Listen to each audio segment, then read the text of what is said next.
Looking at state of the nation, Kogi matter and the fuel situation in the country this morning, we've been joined by Senior Advocate of Nigeria, Robert Clarke. Good morning and thanks for joining us. Good morning, it's always my pleasure. Well, talking about the scarcity matter, looking at the front page story of so many dailies this morning, if you even look at Business Day, they're saying something about scarcity that may linger till next year. Also talking about the importers and even the value of the naira as against the dollar. All of this in the mix, plus what effort the government is making to making sure that the product is available.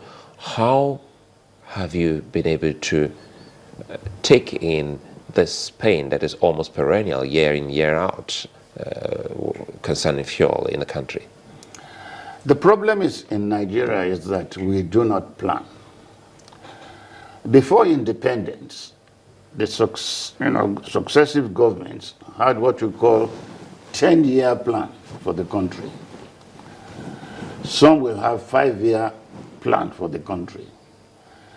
I knew that the Tafawa Balewa government had put in place a 10-year development plan for Nigeria from 1960, which should have carried us to 1970. Until the military incursion and the 10-year plan was jettisoned. However, Gawan did take some of these plans and, like all the highways, the ring road, Alaja, and all these things were done. They were all in the civilian 10-year plan. The problem about fuel scarcity is that Nigeria has never planned, either because of corruption, people who want to benefit from importation. But if we had planned, we would have had enough refineries and we would not have found ourselves in the situation we are today. Fuel shortage is because consumption is getting high every day and there is no plan on the ground for refineries, to produce finished products. The 3 refineries Nigeria had were on the plan, as I said, of the civilian government in 1960. No successive government in Nigeria since 1970 had ever planned for any new refineries, knowing fully well that as economic development continues, fuel utilization will also rise. You have refineries that are doing 100,000 barrels, 50,000 barrels. Where does that carry us in Nigeria? So the problem we have today will persist until maybe Dangote's refinery that is being built in the Lekki Peninsula comes into fruition, maybe in 3 or 4 years' time. But before then, I can't see us get out of the problem of this fuel shortage. We can't. Do you think an increase in power supply, because some of the fuel is being consumed via generators and all of that, so if we increase power supply, would that reduce the amount of fuel consumed and would that help in any way while we're working towards the refinery? I have said it on this program, not once, not twice. And I am so happy the president overseas yesterday or day before that mentioned the question of sabotage. What is disturbing Nigeria's progress in enhancing enough megawatts for our power sector? It's sabotage of the gas pipes. You will wonder how a gas pipe that has been put in the ground 3 meters down and covered, people will go there, dig it out, not for any economic reason, because they cannot sell it, only to ooze out the gas, so that you and I don't have the benefit of the gas being used, for our power stations. And who are these people doing it? It doesn't take 1 or 2 to know. These people, the saboteurs, are people who are importing generators into Nigeria. 80% of the energy produced in Nigeria today are through generators. If you go to Ikoyi today, you see 20, 30-story buildings. By the side of each building, if you see the gigantic generators 5,000 megawatts, 2,000, 25,000. These are the people. If Nigeria can stop importation of generators for 3 months, we will see that power supply will change. Talking about planning, you started off by talking about planning, and what comes to mind is the amount that is paid marketers on subsidy. And if you look at the logic there, if you go out and you buy petrol above 87 naira for so many people who live in other parts of the country, if you live outside Abuja, you live outside Lagos and Port Harcourt, most people, they buy it above 100 naira.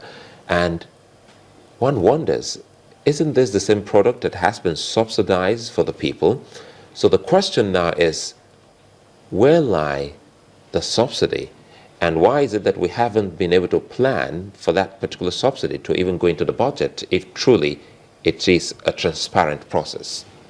You see, one thing has come out clear, that Nigerians are ready to buy fuel at any cost. So far it is available. So they need market forces to come in. Thank you.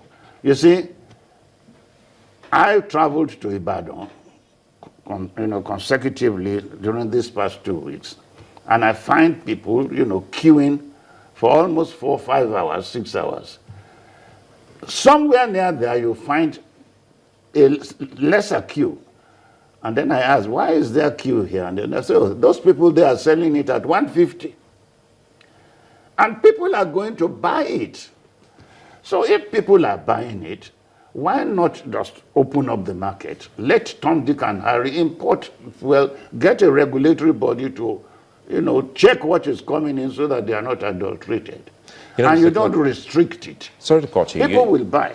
I brought this in because when you talked about planning again, it goes back to the subsidy. If we say over 400 billion naira is spent for subsidy, and you just reminded us of the planning of our founding fathers, how we've been able to get the 3 refineries that we had then.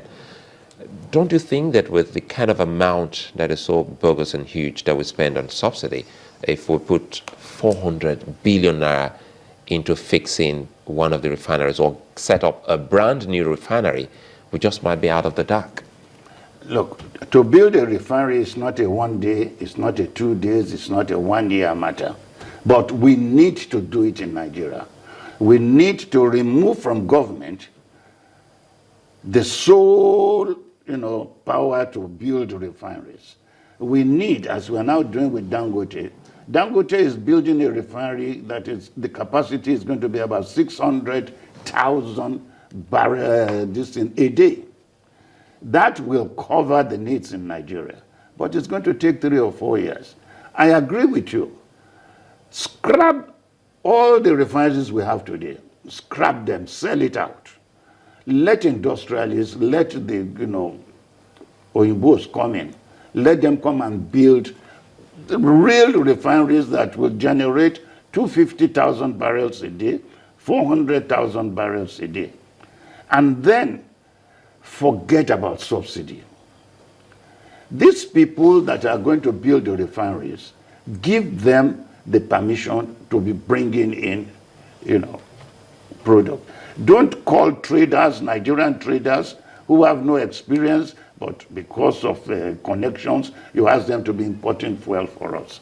That is not the business of traders.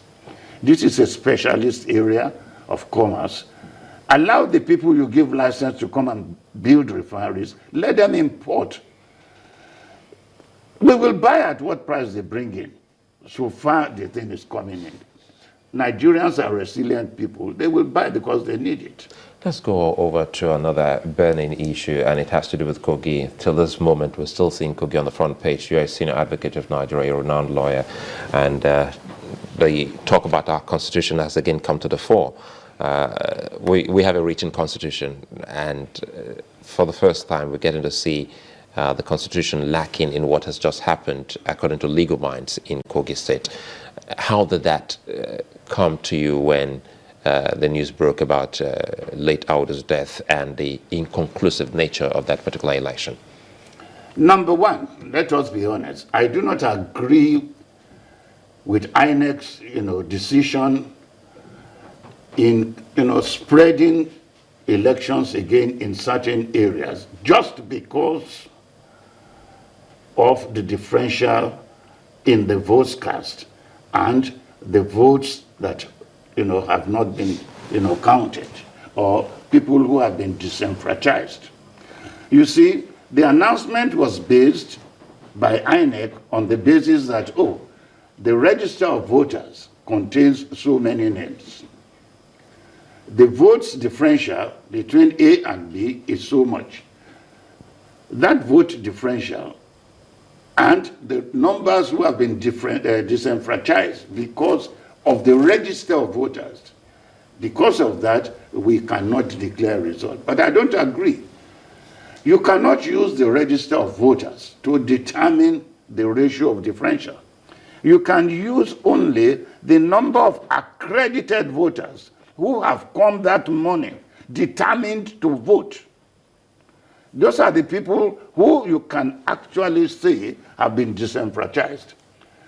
Because in any election, if you go by what you have in the register of voters, not more than 50% of them will come to an election to vote. So why do you now use that ratio to say you are not going to announce an election? Because you will find that by the time the areas, the 93 wards that are going to vote now, hardly will you find up to 20,000 votes there.